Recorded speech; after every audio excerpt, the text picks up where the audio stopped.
Hello students, welcome to college book. तो आज के वीडियो में हम लास्ट क्लास जो पढ़ी थी उससे आगे स्टार्ट करेंगे। लास्ट क्लास में जो एंड किया था आज उसी से आगे स्टार्ट है। अगर वो लास्ट क्लास किसी ने नहीं देखी हो तो आई बटन में उसका लिंक मिल जाएगा। आज की क्लास अपन स्टार्ट करते हैं। तो थ्योरम दी है, if A B belongs to F, यानी कि ए और बी दो एलिमेंट हैं जो फील्ड के एलिमेंट हैं, and M N belongs to Z. तो देन प्रूव करना है अपन को M A plus B equal है M A plus M B, और इसी का सेकंड है इनवर्स एम ए इक्वल है इनवर्स एम ए, यानी कि यहाँ पर जो है माइनस के साथ है और इधर जो इनवर्स अपना बाहर है ना। तो देखो यहाँ पर हमें देखना है कि M A plus B equal है M A plus M B. आप देखो अपन क्या कह सकते हैं कि अगर हम इस एम को अंदर मल्टीप्लाई कर दें दोनों को, है ना, एम के ए के साथ और बी के साथ, तो डायरेक्ट आंसर आ जाएगा, यानी कि एक ही लाइन में अपन आंसर निकाल सकते हैं। बट यहाँ पर अपन इसको डायरेक्ट मल्टीप्लाई नहीं करेंगे। क्योंकि अपन को क्वेश्चन में क्या दे रखा है, एम या एन जो भी है नंबर बिलोंग करने चाहिए किसमें, जेड में, और जेड है अपने पास यहाँ पर कौन सा नंबर, इंटीजर नंबर। और इंटीजर नंबर जो होते हैं वो चलते हैं अपने नेगेटिव से पॉजिटिव। तो ये जो स्टेटमेंट है, इस स्टेटमेंट में हमें क्या प्रूफ करना पड़ेगा कि जो m है वो एक इंटीजर नंबर है, और इंटीजर नंबर के लिए राइट साइड और लेफ्ट साइड दोनों क्या होनी चाहिए, इक्वल, यानी कि हर इंटीजर नंबर के लिए ये स्टेटमेंट क्या होना चाहिए, ट्रू होना चाहिए, यानी कि उसके लिए सत्य होना चाहिए। तो इसके लिए अपन प्रूफ करेंगे कौन से मेथड से, इसमें अपन यूज करेंगे जो मैथमेटिकल इंडक्शन है, गणितीय आगमन सिद्धांत विधि। उस गणितीय आगमन सिद्धांत विधि का यूज करते हुए हम प्रूफ करेंगे कि ये जो स्टेटमेंट है वो क्या है, ट्रू है। और गणितीय आगमन सिद्धांत सबने पढ़ा है, 11th-12th में भी है, और अगर किसी ने 11th-12th में नहीं पढ़ा तो अपने बीएससी की फर्स्ट ईयर में डिस्क्रीट की बुक में आता है, तो वहां से तो सब नहीं पढ़ा होगा। तो मैथमेटिकल इंडक्शन में क्या करते हैं, सबसे पहले अपन चेक करते हैं कि एन की जगह 1 पुट करते हैं।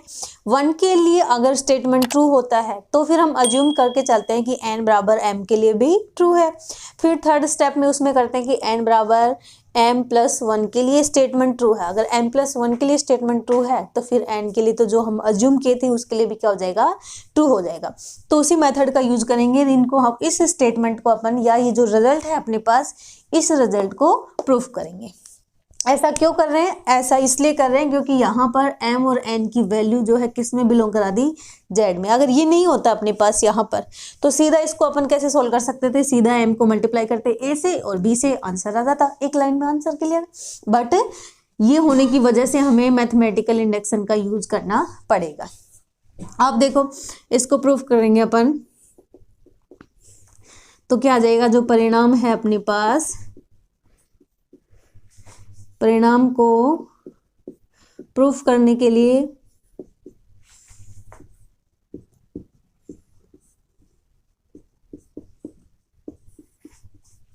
गणितीय आगमन विधि का यूज करेंगे।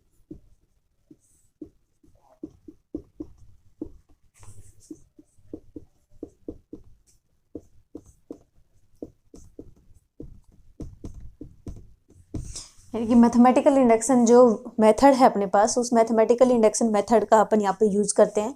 तो स्टेटमेंट है अपने पास क्या, M A plus B equal M A plus M B, यानी कि जहाँ पर फर्स्ट देखते हैं कि जहाँ m बराबर क्या पुट कर दे हैं, 1, तो लिख देंगे नाउ n बराबर 1। तो जहाँ पर m है वहाँ रखते हैं 1, तो यह आ जाएगा 1 a प्लस बी इक्वल में 1 a प्लस 1 b। अब देखो यहाँ अपने पास क्या है, डॉट। क्या मैं इसको सीधा क्या लिख सकती हूँ, a प्लस बी, है ना, यह आ जाएगा a प्लस बी, और यहाँ से भी a प्लस बी। अब देखो ये तो अपन को नॉर्मल बेसिक पता है कि 1 को किसी भी नंबर से मल्टीप्लाई करते हैं तो कोई इफेक्ट नहीं पड़ता, जैसा है वही। दूसरा, यहाँ पर फील्ड चल रहा है तो फील्ड में इसको अपन नॉर्मल मल्टीप्लिकेशन नहीं लेते, क्योंकि यहाँ डॉट जो क्या है, एक प्रोडक्ट है, प्रोडक्ट या फिर एक ऑपरेशन के रूप में इसको अप्लाई करते हैं। दूसरी चीज, 1 जो है डॉट ऑपरेशन के लिए आइडेंटिटी एलिमेंट का काम करता है, तो आइडेंटिटी एलिमेंट होने की वजह से डायरेक्ट इसको हम क्या लिख सकते हैं, a plus B and a plus B, ठीक है ना। या ऐसे भी ले सकते हो कि मल्टीप्लिकेशन में 1 से कोई इफेक्ट नहीं पड़ता, जैसा है वैसा वैसा, 1 तो सिंपल वे में भी सोच सकते हैं। अब सेकंड स्टेप था इसका, सेकंड में हम अज्यूम करके चलते हैं कि जो स्टेटमेंट है वो n बराबर m के लिए सत्य है। तो क्या आ जाएगा, लेट या माना कि जो रिजल्ट है या जो परिणाम है अपने पास n बराबर m के लिए सत्य है। आप देखो यहाँ m नहीं ले रहे हैं अपन, क्योंकि m तो ऑलरेडी अपने पास है, तो यहाँ अपन पुट करते हैं m बराबर p लेके चल लेते हैं, अलग एलिमेंट ले लिया है ना। और दूसरा यहाँ क्या लिख सकते हैं, यहाँ हम लिख देंगे अतः जो परिणाम है या फिर जो रिजल्ट मिला अपन को m बराबर 1 के लिए सत्य है। तो क्या हो जाएगा, true for m equals to 1, ठीक है ना। अब अपन अज्यूम कर रहे हैं कि जो रिजल्ट है वो m बराबर p के लिए क्या है, ट्रू है। तो इसको अपन क्या लिख देंगे, यहाँ पर जहाँ m है वहाँ पुट कर दो p, a plus b equal में pa plus pb। Third step में हम क्या लेके चलते हैं कि जो स्टेटमेंट है या जो रिजल्ट है वो n बराबर p प्लस 1 के लिए। तो यहाँ आ जाएगा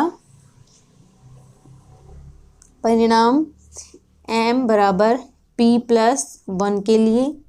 चेक करेंगे हम कि क्या ये p प्लस 1 के लिए भी ट्रू है या फिर नहीं।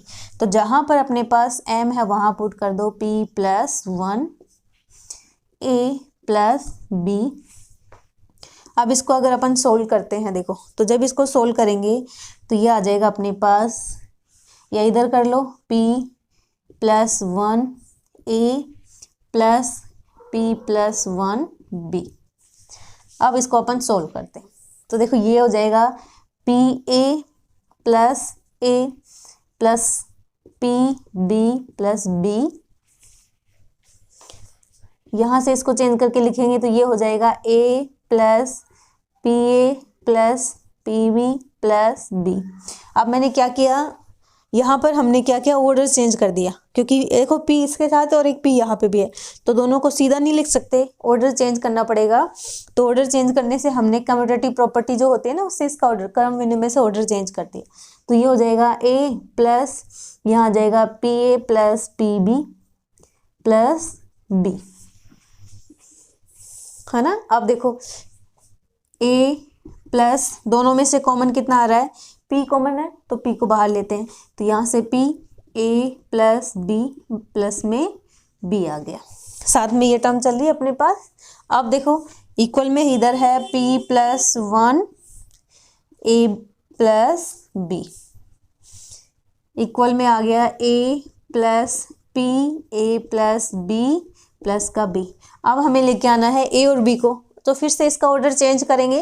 तो जब इसका ऑर्डर चेंज करेंगे तो ये वैल्यू आ जाएगी अपने पास a प्लस b प्लस में p a plus b।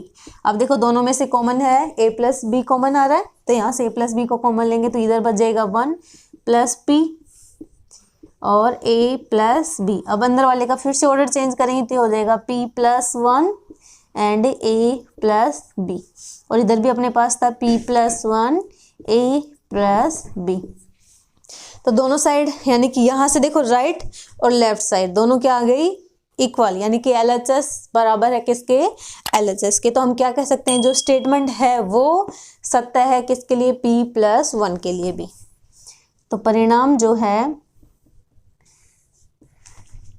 m बराबर p प्लस 1 के लिए सत्य है, या कह सकते हैं कि रिजल्ट है हमारा, जो result n equals to p plus 1 के लिए क्या है, ट्रू है। अब देखो ये तो सिर्फ हमने क्या निकाले हैं, पॉजिटिव नंबर, कब, जब n की वैल्यू क्या हो, 0 से बड़ी हो, है ना। क्योंकि यहाँ पर हम क्या ले रहे हैं, m जो है बिलोंग कर रहा है किसमें, z के अंदर, m z में बिलोंग कर रहा है, इसका मतलब है z के अंदर जो है इंटीजर नंबर है जो नेगेटिव से कहाँ तक चलते हैं, पॉजिटिव इन्फिनिटी तक। तो ये तो सिर्फ हमने निकाले हैं कि m की वैल्यू क्या हो, 0 से बड़ी हो। तो 0 से बड़ी मैथमेटिकल में फॉर्म में इसीलिए लिखा क्योंकि मैथमेटिकल जो फॉर्म होती है वो पॉजिटिव से इन्फिनिटी चलती है, 0 से बड़ा होना चाहिए उसके लिए, सारी वैल्यू क्या हो, पॉजिटिव हो। बट हमें यहाँ दिखाना पड़ेगा क्योंकि m तो उसने z में भी बिलोंग कराया है और z के अंदर 0 भी इंक्लूड होता है और z के अंदर नेगेटिव टर्म होते हैं ना, वो भी आती है। तो ये तो अपन ने सिर्फ पॉजिटिव के लिए बताया है कि दोनों स्टेटमेंट जो है राइट और लेफ्ट पॉजिटिव नंबर के लिए तो अपन को इक्वल मिल गई।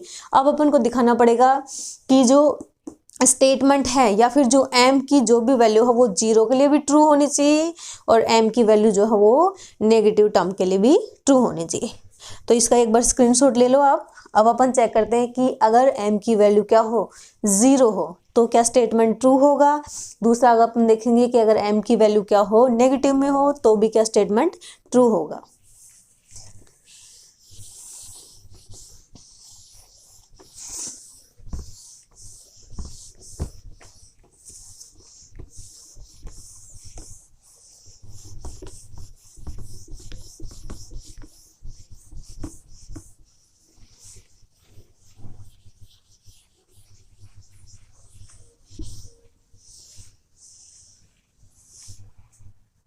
अब देखो इफ m इक्वल्स टू क्या हो, 0 है ना, m की वैल्यू 0 होगी तब स्टेटमेंट क्या होगा। तो यहाँ हमारे पास m इक्वल्स टू 0 है तो स्टेटमेंट है m a plus b equal में m a plus m b। तो यहाँ पर हम क्या रख सकते हैं, m की जगह हम रख रहे हैं क्या, 0। तो ये आ जाएगा अपने पास 0 dot a plus 0 dot b, या इसको हम ऐसे भी रख सकते हैं 0a प्लस b इक्वल में 0 dot a plus 0 dot b। और 0 को हम किसी भी नंबर से मल्टीप्लाई करते हैं तो क्या मिलता है, 0। तो ये आ गया 0 इक्वल 0 प्लस 0 और 0 प्लस 0 भी क्या हो जाएगा, 0। यानी कि राइट साइड और लेफ्ट साइड क्या आ गई, 0। या इसको आप ऐसे भी कर सकते हो, ये है हमारे पास m a प्लस b, हमने यहाँ रखा 0 dot a plus 0 dot b। तो देखो 0 किसके इक्वल लेके चल रहे हैं, m के इक्वल। तो या तो आप 0 की जगह क्या पुट कर दो, m पुट कर दो। तो ये मिल जाएगा हमें m dot a plus m dot b। तो भी यही सेम दोनों right side left side equal आ गई। तो किसके लिए, 0 नंबर के लिए भी ट्रू हो गया। अब देखते हैं अपन किसके लिए, नेगेटिव टर्म। अगर हमारे पास क्या हो, m की वैल्यू क्या हो, नेगेटिव हो।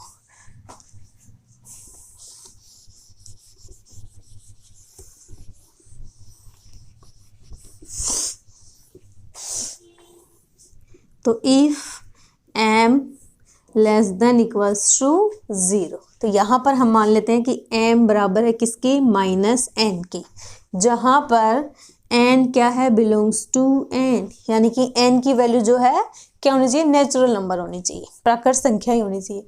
तो यहाँ पर n की जगह -1 -2, यानी कि n की जगह 1 हो सकता है, 2 हो सकता है, 3 हो सकता है, 4, कोई भी नेचुरल नंबर ले सकते हैं अपन। तो स्टेटमेंट है अपने पास m a plus b equal में m a plus m b। अब जहाँ पर हमारे पास क्या है, m वहाँ रख देंगे हम माइनस का, n a प्लस b। ठीक है। अब देखो इसको अगर अपन सोल्व करते हैं तो ये नेगेटिव है, इसको अंदर ला सकते हैं। हमने पहले एक थ्योरम में पढ़ा था तो वहाँ से हम देख सकते हैं। तो माइनस a प्लस b, ये हो जाएगा n माइनस a प्लस में n माइनस b। अब यहाँ से जो है माइनस अपना बाहर आ जाएगा तो ये हो जाएगा minus n a plus minus n b, जिसको क्या लिख सकते हैं, माइनस n a और प्लस में माइनस n b। क्योंकि यहाँ जब हम क्या रखते, n बराबर रखते तो यह आ जाता अपने पास, यहाँ टर्म आई थी minus n a plus b equal में क्या आ जाता, माइनस n a प्लस में माइनस n b। और जब हमने ये साइड सोल्व की तो सोल्व करने के पास वैल्यू क्या मिल गई, minus N A plus minus B. तो दोनों इक्वल आ गई, माइनस एन ए